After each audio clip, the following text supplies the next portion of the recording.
years ago, 12 or 13 years ago. And it's quite interesting reading it now because various trends have become apparent in this last 12 or 13 years, and various happenings have occurred, and various movements have become more obvious. So it's quite a marvelous section, I think. And of course, what the first probably 2/3 of the whole section is dealing with the aspect of politics and economics, the political and economic power blocks into which the world is divided. And one senses in that respect, for the first time perhaps, a feeling of pessimism in Dr. Toynbee.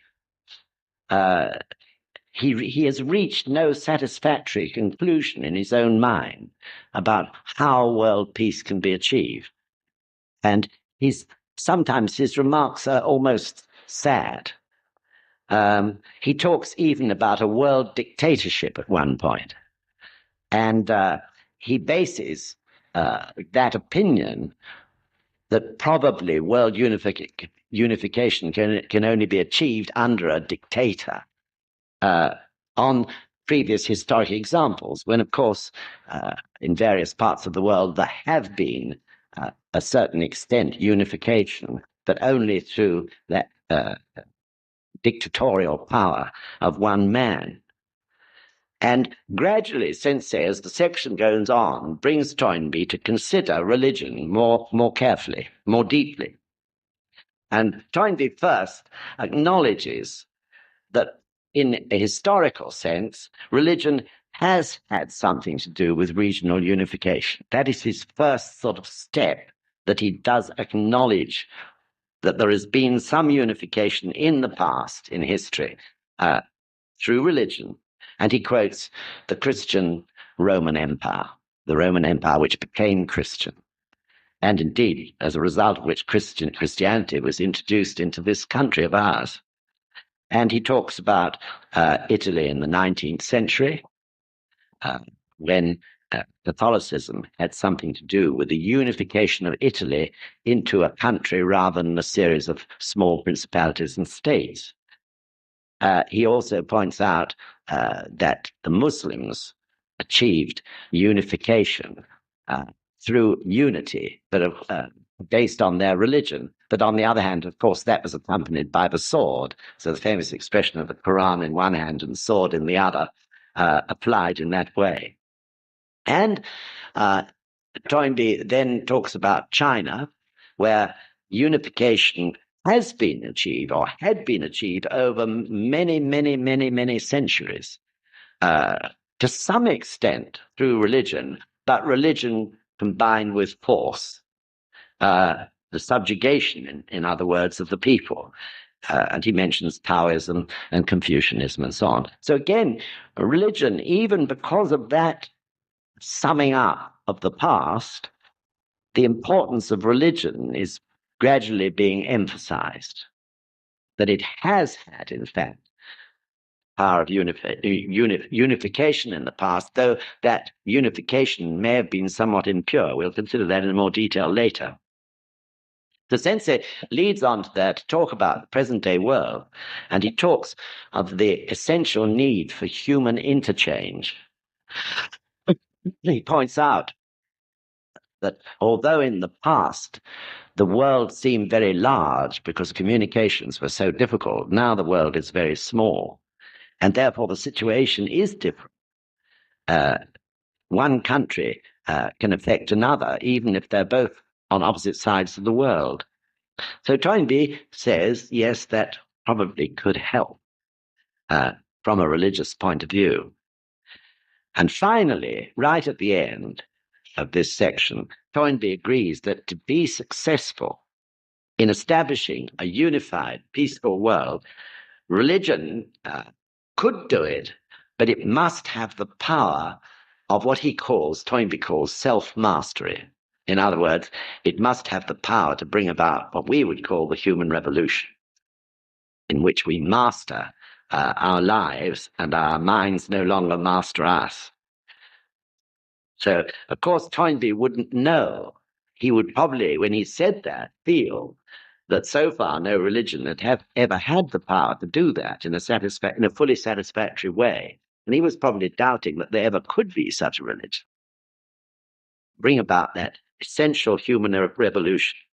So interestingly enough, literally just a few days ago, at the opening of the new year, the new academic year at Soka University, Sensei said this: the age of military power has already gone, and the age of economic power is passing away. From now on, we are entering the age of the power of culture. We are creating a great force in this respect, especially in Germany, France, Italy, and the UK. Interesting. I'll read it again in case you want to take it down. The age of military power has already gone, and the age of economic power is passing away. From now on, it is the age of the power of culture. We are creating, I think probably a better translation would be, we are beginning to create a great force in this respect, especially in Germany, France, Italy, and of course the UK. So he was naming the four major countries of Europe, which are also four major countries in terms of membership of Nichiren Shoshu in Europe. So, in a way, that statement can be traced back to these much earlier thoughts of Sensei's, which he expressed 12 or 13 years ago in this dialogue with Toynbee. So now to move through the section as best we can, bringing out the major points, really. It begins, as I say, on a shallow level. It's shallow but important. That is to say, it's concerned with economic power, military power, not yet the power of culture and religion. And they first deal with the matter of international currency, because both of them agree this is the major cause, apart from war, of course, but economically, it's the major cause of instability. The fact that we haven't yet, as a human race, found the way to establish a stable currency which can keep the world in a stable condition. And they point out that if industry, trade, and commerce are unstable, then inevitably it affects everything. Everything becomes unstable because prices are constantly going up and down.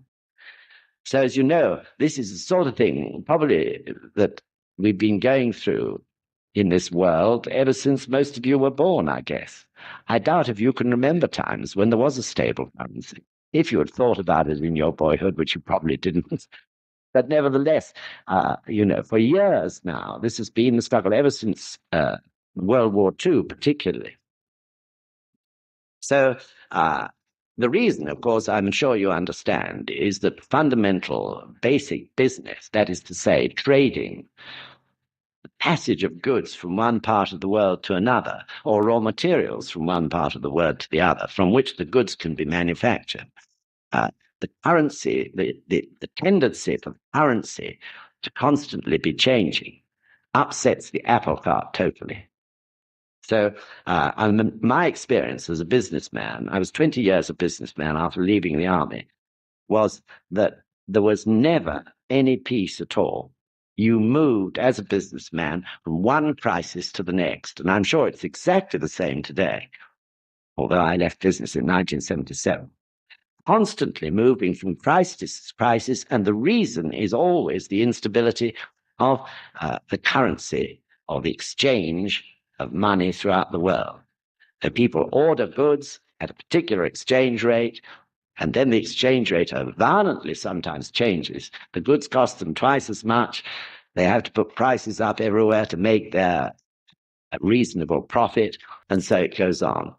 So it seeps through to every householder, every family, everyone that eats, which they all do, it affects everything. So this is a very, very important matter.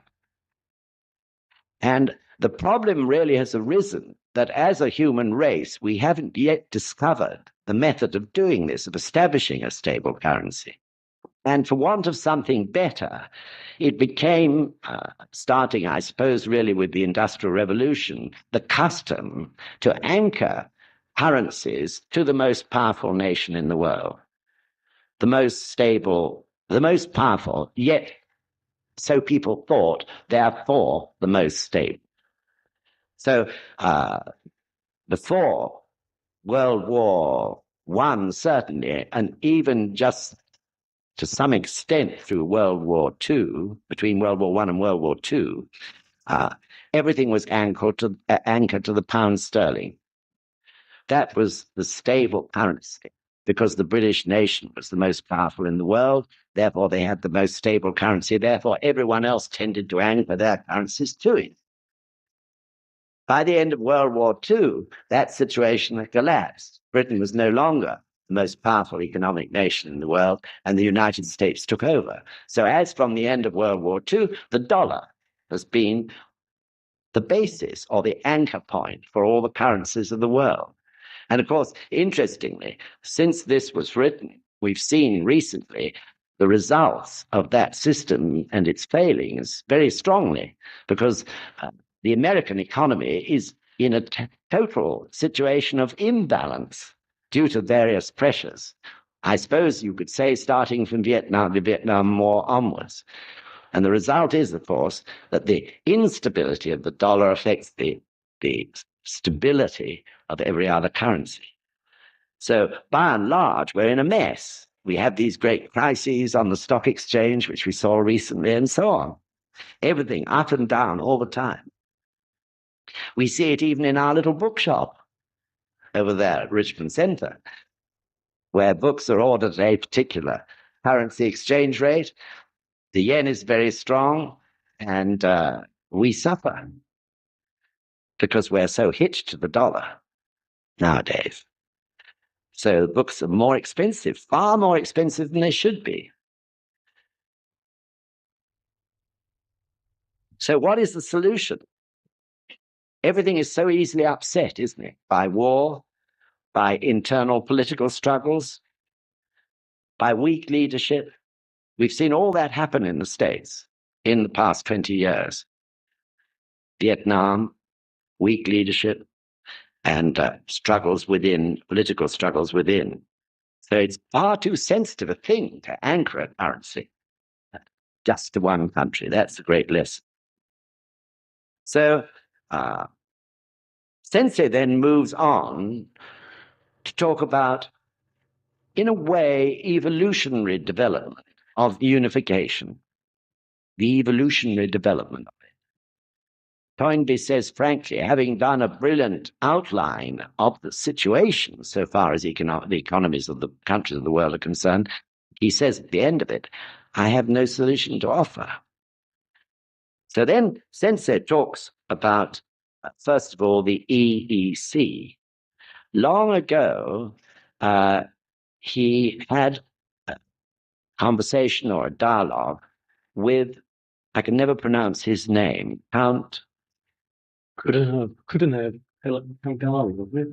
A name like Kudaner Calgary. Anyway, he was the person who first established the EEC as a concept which was workable. And through his spirit, he died shortly afterwards, through his spirit, the European nations began to pull together, began to believe in the possibility of European unity. And so Sensei points out the incredible importance of this European experiment. Because if Europe, which was divided for 1,000 years by war and national antagonisms, if Europe can do it, then it's an example to the whole world, that other parts of the world could unify on a regional basis as a first step. So Europe is doing it. There are lots of hiccups and there are lots of stupid things that people seem to say, and you read them in the paper. But that European unity, which is still opposed quite strongly by some people in this country, is in fact, if you look at it with a broader view, an incredibly important first step. I think myself we're going to achieve it. I believe Europe will achieve it. I think, although there are all sorts of things go wrong at times and people malign it, that basically it is working and it is evolving. So our daimoku, I really feel, towards European unity is extremely important, don't you? Because it can be a pace setter for everyone else in the world. It can be a pace setter for South American economic unity, for example, or perhaps South American with North American. I don't know. It can be a pacemaker ultimately for East Asian unity. And I suppose one of these days, in the far distant future, we might even see Middle Eastern unity. But I guess that's going to be one of the last. But of course, it comes back to the will of the individual, doesn't it? Especially in the West, where countries are mostly democratic, the will of the people has got to understand the importance of achieving zonal or regional unity. Because if you can do that, then it's a stepping stone towards world unity. Basically, that's what it's all about. So I felt when I read that, the importance of our unity in Nichiren Shoshu, Soka Gakkai, SGI, is also crucially important, isn't it, for the actual unified economy of Europe? Because our daimoku, our actions, our words, when we're talking to other people, can carry great influence, even though there are only about 20,000 now practicing in Europe as a whole. It's still a small number, but the influence is great. And most of all, the influence of daimoku is so great. We don't realize that. It's difficult to believe. But if there are 20,000 people chanting daimoku, that is an incredible, powerful force. We sometimes forget that because you can't tangibly see it. We can't even see it at work in ourselves often. Other people have to see it in us. Other people will say, oh, you're always looking so fit and cheerful or whatever. We don't realize it ourselves. Perhaps it's a good thing we get huge, big heads. But daimoku is the ultimate great weapon. And of course, that leads to the other point, doesn't it? And the importance of spreading the teachings, bringing the Gohonzon into others. So we play a crucial part in it. And without a doubt, that was in Sensei's mind when he said in 1974, towards the end of the year, what about the idea of having a European center? We'd never thought about it. So preoccupied we were with our own, naturally, with our own activities and our own countries, Kos and Rufu. We were all tiny little groups. No one had thought about the idea of a European center. But one can see now how important that is. And it is true, isn't it, that when you go to Tretz, you somehow can't help yourself from being concerned with the peace and prosperity and happiness of the people of Europe. It just does that to you, because the Gohonzon is dedicated to that. So the European experiment is important. And this, of course, is another reason why Sensei is placing such emphasis on Europe. Why Europe is so important for the peace of the whole world.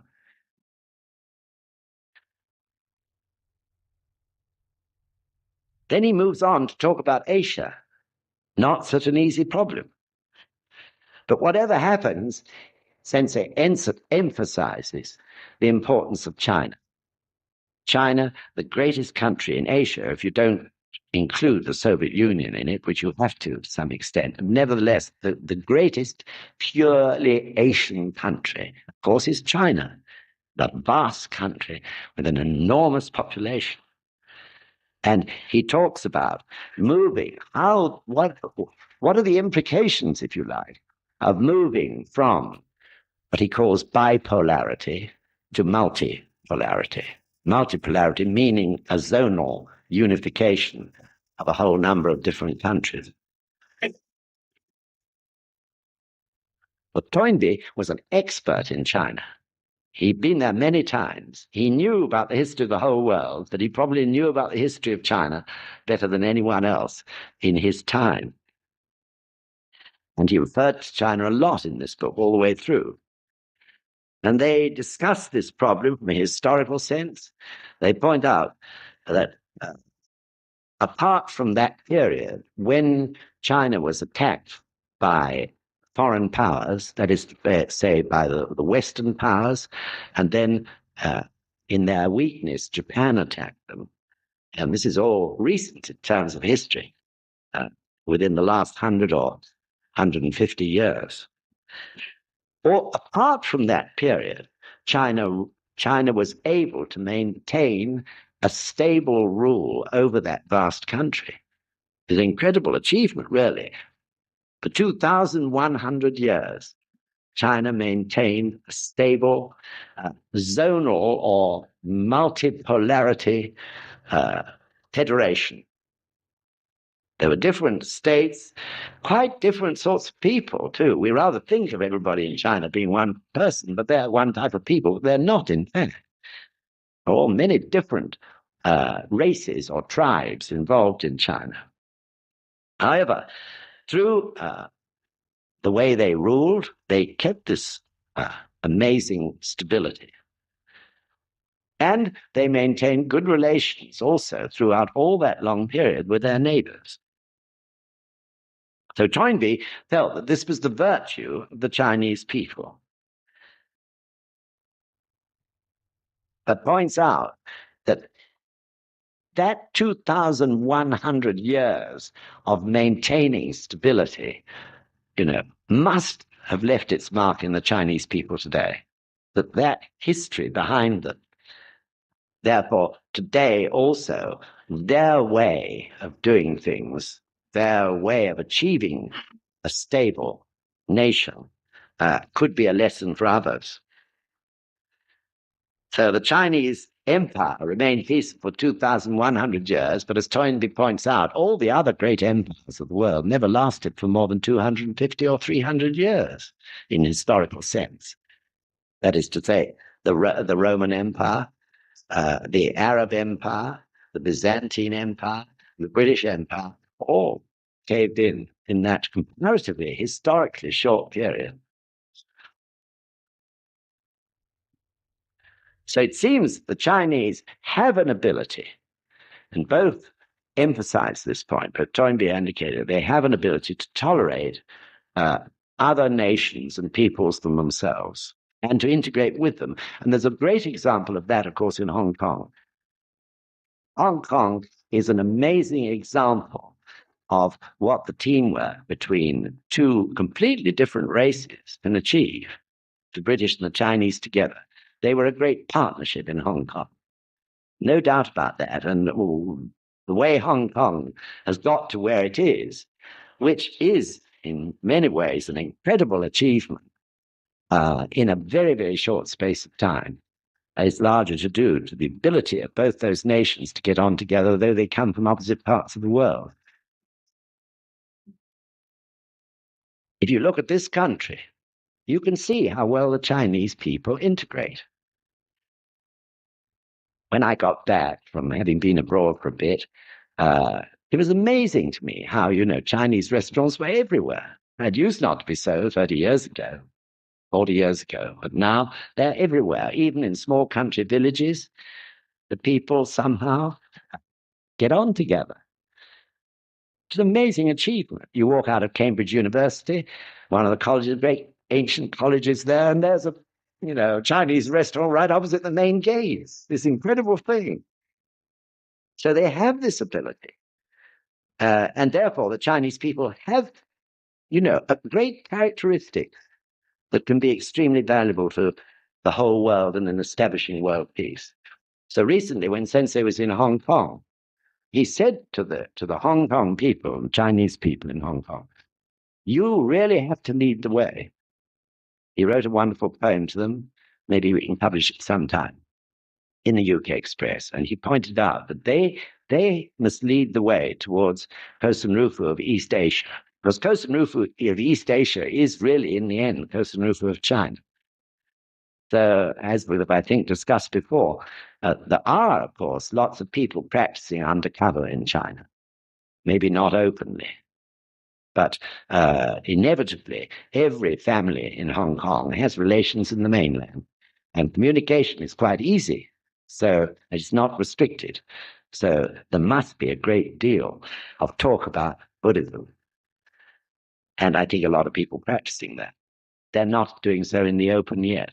So really, the influence of Hong Kong members is very important for the future Kosen Rupu of that part of the world. And everything, in Sensei's mind, gradually he's trying to persuade Toynbee the same thing, comes back to religion. Toynbee himself says another reason, apart from the innate characteristics of the Chinese people, these great good characteristics of being able to get on with other people and other races also arises from their religious past. Toynbee said from Confucianism, which is a form of humanism, and from Buddhism in China in its past history. In other words, even Taoism enables people to begin to think and contemplate one's place of oneself as an individual in the universe as a whole. These are only all partial truths, but nevertheless they can have a good effect on human beings. And of course, through Buddhism, also living in harmony with nature. So the Chinese people in their history had the advantage of these religious influences. Though, of course, each one of those religions was partial and each had weaknesses, but nevertheless, they left something good. But they also, at the same time, did cause force to be used in order to keep that stability as well as religious teachings. The two went side by side. So therefore, I think one could say that at that point that the authors feel that China is equipped to be the center point of a tremendous federation of races in Eastern Asia. It can't, because it's so enormous, it can't be ignored. Unfortunately, there are also sorts of good points, though there are bad ones, of course, like any other race of people, but there are all sorts of good points on which to build such a federation, an economic federation, somewhat similar to the European community. So the European community's example of success is very important to the Chinese people and to everyone living in that area. So as you may know, Mr. Toda often taught, and if you read The Human Revolution, it crops up every so often, he often talked about the importance of the peace and happiness of the people of China. It was one of his great concerns in order to establish that multipolarization of that region in the world.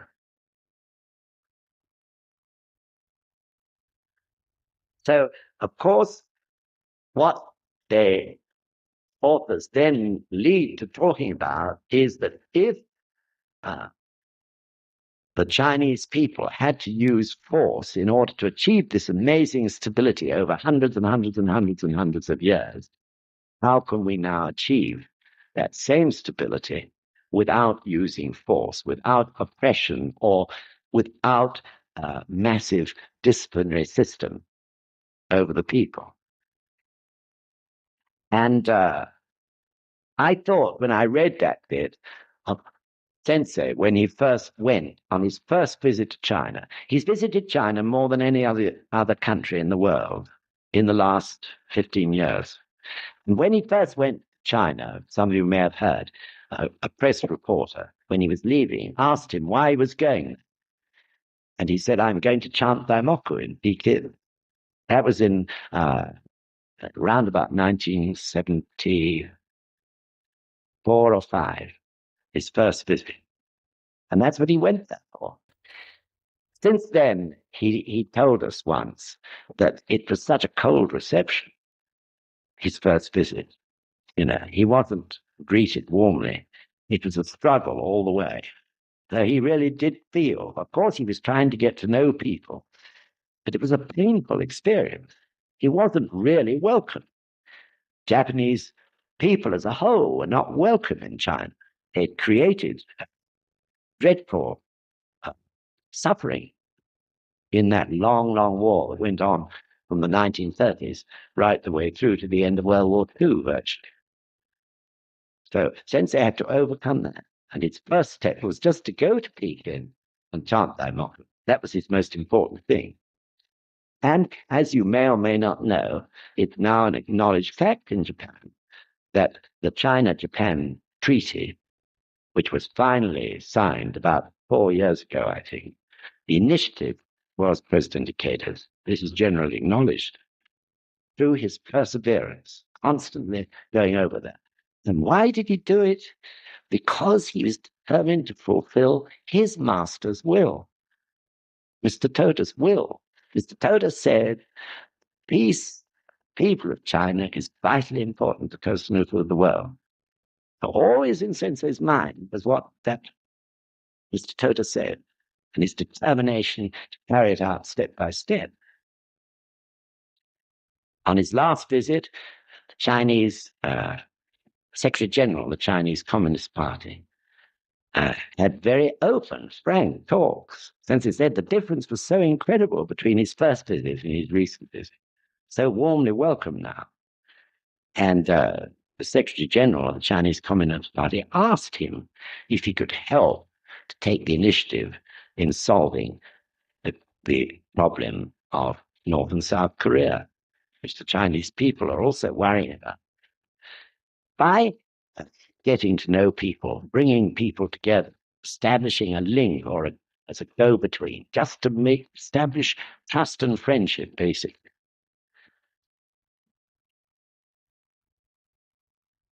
So his influence there through Mr. Toda's will has been very strong. And of course, that is all based on the power of his practice.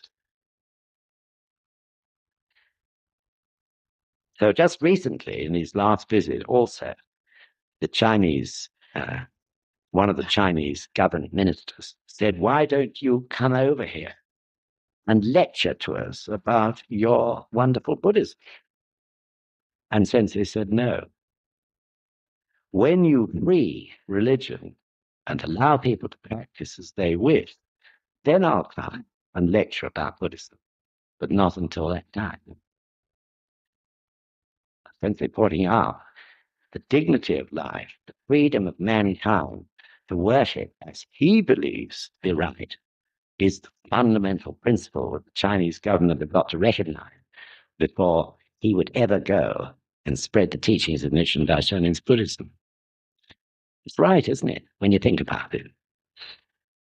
So let's hope one of these days he does go and do it, because it'll mean the Chinese government is at last recognizing it. And as a matter of fact, they have taken steps in recent years, in the last 2 years, to open up religion a bit.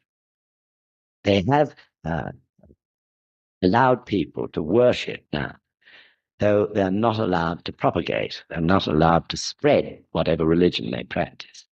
But things have improved, and there isn't persecution which happened in the past. So, of course, in saying that, Sensei is not supporting what are partial or even erroneous teachings, of course not. But he's saying, even though, of course, he believes Nichiren Daishonin's teachings are right, but still the most important fundamental principle of Buddhism is the dignity of human life. Therefore, that has to recognize the right of people to practice what they wish. We try to persuade them to practice this Buddhism and to open their eyes. We must always let them carry on with their thing if that's what they feel dedicated and insist on doing. Otherwise, it would become a religious sort of war almost.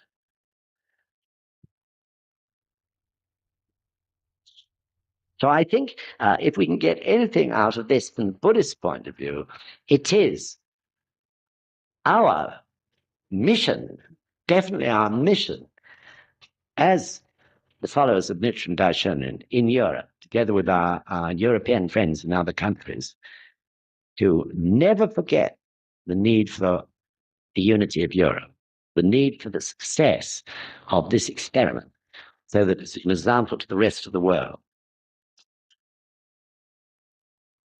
And of course, a strong Europe can help to maintain balance between the superpowers, so long as those superpowers are superpowers, which one could well see, a change in that balance of power in the years to come. So, Sensei, by the time this sort of point had been reached, he then began to challenge him, Toynbee, quite directly. And I'm going to ask John to read on page 234, for those of you who've got books. All right, John?